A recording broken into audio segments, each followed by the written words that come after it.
A dead car battery pandemic is sweeping the Western world. Such a soul-crushing experience. Upliftingly, here's how to avoid it.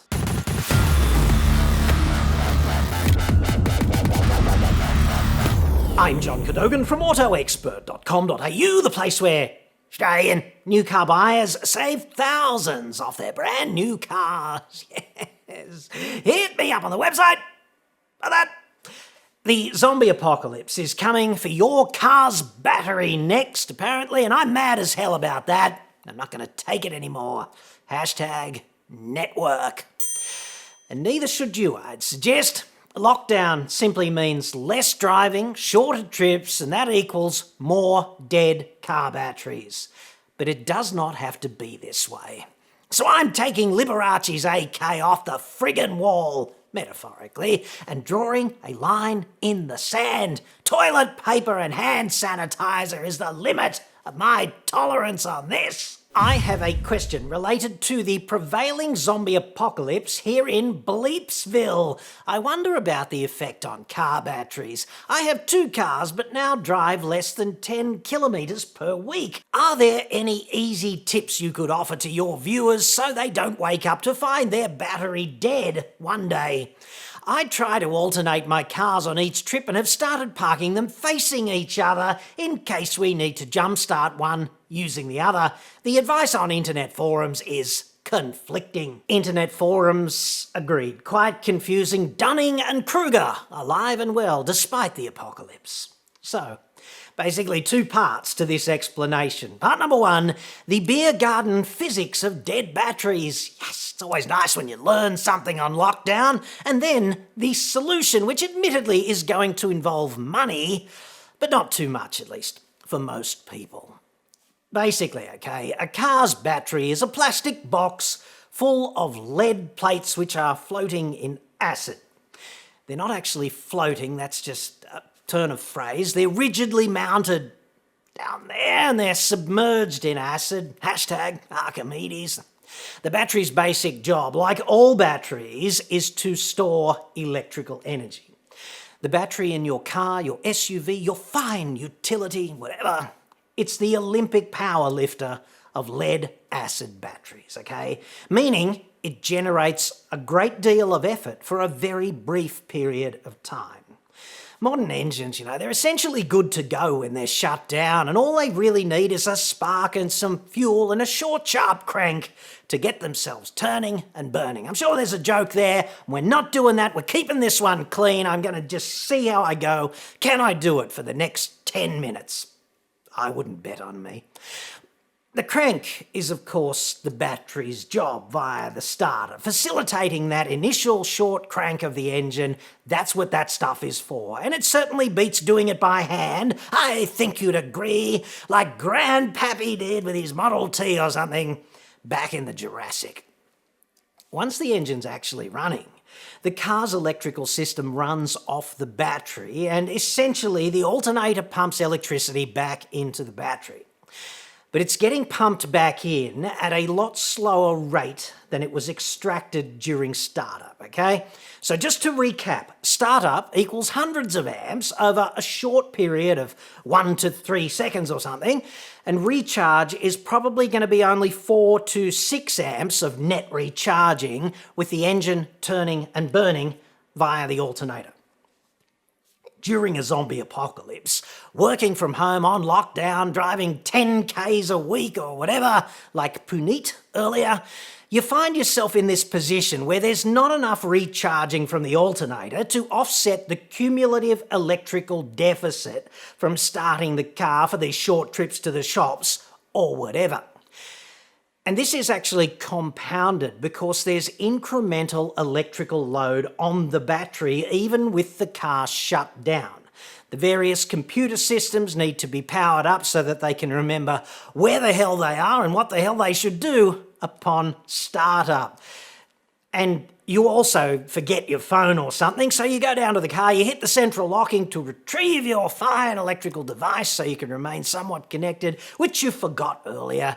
And the interior of your fine vehicle lights up, as well as the exterior personal security lighting, and of course the central locking system and its solenoids. They cycle once on opening, and then you've got to close the car again. It's all draining the battery.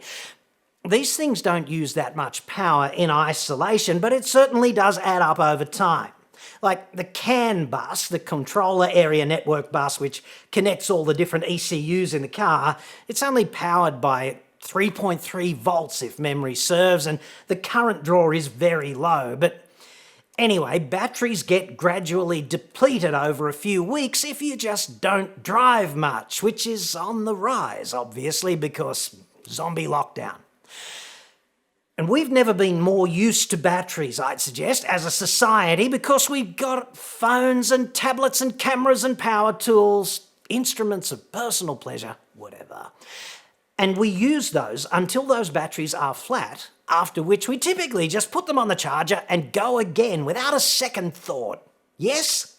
Some people, more enthusiastic users than others, obviously. Unfortunately, car batteries simply do not appreciate being cycled deeply in this way.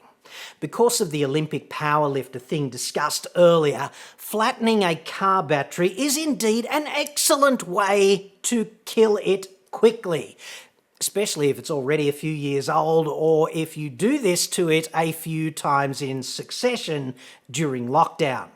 See, to do the Olympic powerlifter thing, there needs to be a lot of thin lead plates inside the plastic box. And if you run it flat, it's kind of like asking an Olympic powerlifter to go out and run a friggin' marathon, which typically does not end well. By comparison, in an electric golf buggy or a caravan, if you're not smart enough to stay in a hotel like a civilized person, whatever, the batteries have fewer lead plates for these applications, and they're bigger, fatter plates. And that gives the battery more tolerance to being discharged more fully. In these kinds of applications, they're called deep cycle batteries, mainly because they're tolerant of being cycled so deeply, and the people who named them lacked any creative flair. Deep cycle batteries, they look just like the cold cranking car batteries that are under the hood or the bonnet of your car, same sort of plastic box, and they produce electricity using the same chemistry. But the internal construction of those batteries is substantially different. And here in Antipodean Shitsville, yes, where winter in lockdown is just a few weeks away. Looking forward to that. A lot of people on lockdown are going to wake up for their weekly drive to the shops, their one moment of liberation, only to find that their battery is deader than the proverbial dead dingo's donger, which I think you'll find is quite dead indeed.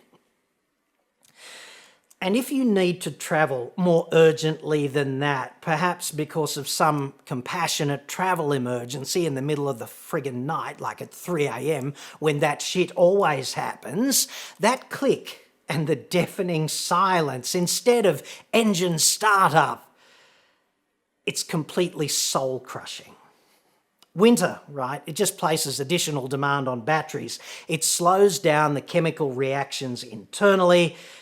It's the classic time to discover battery and other electrical deficiencies, which is kind of the inverse of the way you routinely discover cooling system deficiencies during summer. So basically, the solution is pretty easy. Just get yourself a decent, modern electronic battery charger. My one is from OzCharge.com.au, and it goes by the catchy name OC-Pro 600. And they're about $179 if you pay the full freight. That's Shitsvillian micro pesos, which are essentially zero if you've got pound sterling or, I don't know, won or something. US dollars even, for a while. It's pretty typical for a decent charger. You're going to pay between $150 and $200 for a decent charger for most cars, utes or SUVs, all right? And my one has been great. I've used it quite a bit because as a motoring journalist, my car typically sits there doing bugger all while I drive other cars for evaluation, whatever. So I'll put a link to that one in the description, and I don't get anything out of it if you click on that link. I can just recommend it as being a decent product. OzCharge actually sent me that one as a thank you after I reviewed their capacitive jump starter thingo, which is called a Rescue Mate 1000. And I'll link that one too, because if you've got a flat battery and you need to get going like right now and you don't have 8 to 12 hours to wait for a proper recharge plugged in, that Rescue Mate is also an excellent solution. For a car, SUV, ute, whatever, cold cranking battery in those kinds of applications, you'll want a charger that delivers about 4 to 6 amps. Mine has charging programs optimized for the different kinds of batteries, which would be the conventional wet kind, the AGM kind, gel and calcium. You just select the type with a push button, it's a menu thing, and it's generally written on the battery if you're unsure about which one yours is. You can also select 3 different charging rates on that charger. You can have 1, 4 or 6 amps. 1 amp is for so-called trickle charging, which is when you just leave the charger continuously connected to an essentially full battery in the garage, basically mid-apocalypse, and it just stops the battery from growing and going incrementally flat. 4 amps, okay? That's kind of a mid-range setting where the charger can charge the battery up at a reasonable pace, but also passively cool itself. And the 6 amp option is to get the job done as quickly as possible without overheating the battery, but you need to be aware that the unit's internal cooling fan is going to operate from time to time on a thermostat to keep the charger at an acceptable temperature range. Frankly, there are a billion, with a B, different chargers available in this sort of general capacity range, and they all do essentially the same thing. They get a big fat handful of electrons and they stuff them back into the battery.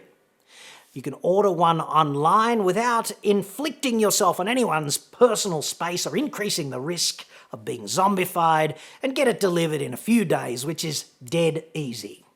If you've got a garage, and not everyone does, but if you do, or frankly any other location that's weatherproof and reasonably secure and has access to mains power, just run the charger on 4 amps until the battery's full and then leave it connected and switch to trickle charging sort of 1 amp mode until you need to go out for additional toilet tissue or ammo, whatever.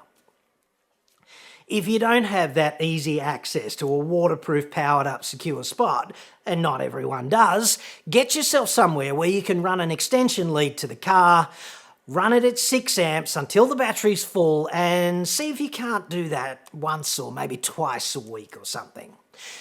There are solar charging alternatives as well, but the case for them is more like remote area operation, like trickle charge, a deep cycle battery in a caravan or a camper van, whatever, okay? Where there's no mains power betwixt you and the horizon, essentially. That's where I'd be thinking solar's a good option, because it's not like there's a green or economically rational case for solar charging the battery in your car. So if your battery is flat, okay, and you connect the charger that just arrives in a box and it's been charging overnight, and you take it off and the battery remains dead or goes flat quite rapidly thereafter, it's dead. Funeral and replacement. You need to bite the bullet and get yourself a new one. You can do that by phone or online as well. Make sure you leave the car energized when you change the battery, right? So you don't deinitialize various computer systems.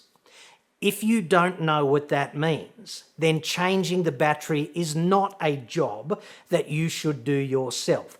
Get a professional battery installer to do it for you. It's going to save you a trillion subsequent headaches, visits to the dealer, whatever. The pro tip with charging too, okay, just so you know, connect the alligator clips to the battery before connecting the mains power to the charger. Battery connection first, mains power second. This is kind of important. On the battery connection, okay, red goes to red, black goes to black. Red is positive if you've been dead from the neck up your whole life. Red is positive, black is negative. Very important, I think you'd agree, not to get that wrong. The reason for connecting the mains power last is that if you do it the other way around, there's a small risk of generating a spark when you connect the alligator clips. Actually, you're going to generate the spark, but the risk to your health is small. Significant, but small, because batteries generate hydrogen gas, which is potentially quite flammable if there's the right proportion in air. I'd suggest, just putting it out there, that it's generally quite a bad idea to envelop your head in a rapidly deflagrating hydrogen gas fireball. There's a domain of good ideas and bad ideas. It's over the bad end of the spectrum, I think you'd agree. There's good scientific consensus on that, quite solid, and I see no reason whatsoever to disagree. Especially now, right? What with all the hospitals being quite busy and such a poor choice of places to visit without a really good reason. Just saying, don't blow yourself up. Blowing yourself up, bad idea. I think you'd agree. It's a pretty low risk, asymptotic to zero, if you just remember the connection strategy. To turn the mains power on to the charger, last thing of all, to energise the recharging process. This is just one more fun thing that you can do to engage your grey matter during lockdown. And this is so simple, a Prime Minister could probably even get it right with, suitable instruction.